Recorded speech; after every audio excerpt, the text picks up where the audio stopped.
Hey, what's up you guys, it's Connor, and today I'm going to be doing a review on Of Sand and Malice Made by Bradley P. Beaulieu. Of Sand and Malice Made is the prequel novel to the Shattered Sand series, which starts off with 12 Kings in Sharakhai and then continues with Blood Upon the Sand, or if you live in the UK or in Australia, Blood Upon the Sand. This book follows the main character of the series, Cheda, before 12 Kings in Sharakhai, when she's still fighting in the gladiator-style pits in the city-state of Sharakhai, which is the main ruling entity of the desert, the one that is ruled by the 12 immortal kings. In this, Cheda runs into one of the immortal and the magical Areki. I don't know how to say that. It's E-H-R-E-K-H.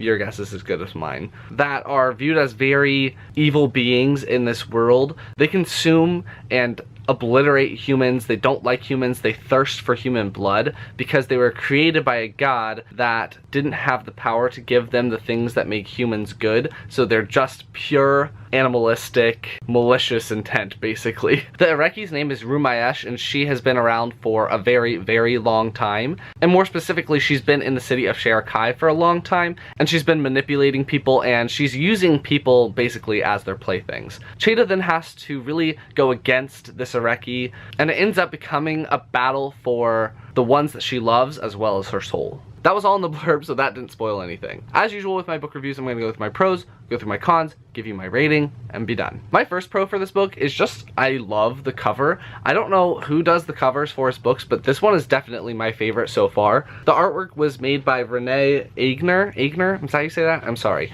But I really like that. One, it depicts Cheda how I pictured her in my mind. Everyone from Sharakhai is a person of color. They are all brown skinned because it doesn't make any sense to have a group of white people living in the desert, because we would all get sunburnt and get skin cancer and die. White people don't have the melanin for that, so it would make sense that the people living in Sharakhai would have darker skin. And I also like that each of these correlates to one of the parts in the book. The book is split up into 3 parts, so this one correlates to the first part, second part, and then the third part of the entire book. I also liked that this book really explored Areki more. I still don't know if I'm saying that right. There have been touches of the Areki here and there in the regular series, and there's a threat of the Areki getting more involved, but I was happy to learn a little bit more about that group of beings and the wide scope of personalities that these beings can be. They can be very, very patient and wait a long time to get things done, and they can be very conniving and smart, and they know exactly how to get their way. So I really liked learning a bit more about them. This book also really ties into the series extremely well. There's a lot of overlap, obviously Cheda. It also has side character appearances like Ibrahim,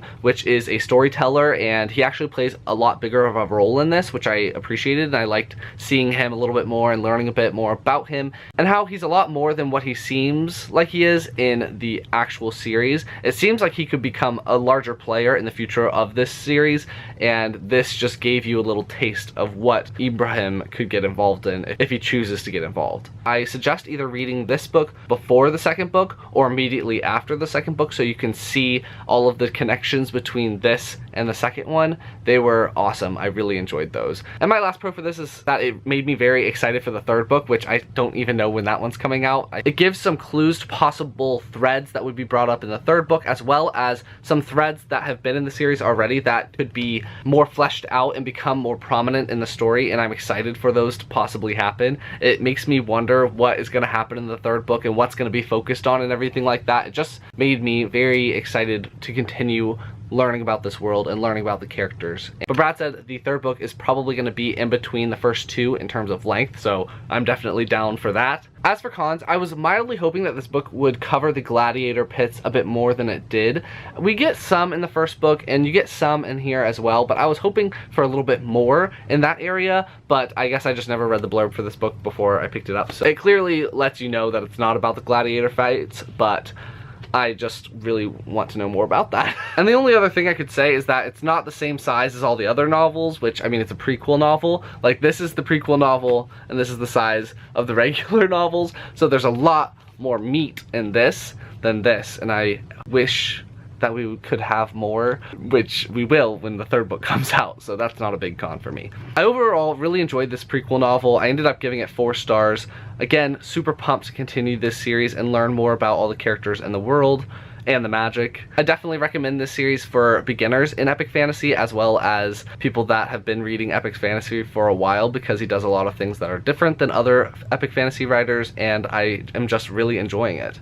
And just for your information, I ended up giving 12 Kings in Sharakhai 4.5 stars, and With Blood Upon the Sand, which is up on my shelves and I can't get it down, 5 stars. So the series just continues to get better and better and better as it goes along. So that's going to be my review on Of Sand and Malice Made by Bradley P. Beaulieu. If you liked it, please give it a big thumbs up and comment down below if you've read this prequel novel. Have you read the original Shattered Sand series? Are you planning to now? Do you have any other desert influenced fantasy or science fiction recommendations for me? I do really need to read Dune at some point because that is a desert planet and I still haven't read it. Anything else you want me to know, leave it down below and I will talk to you guys next time.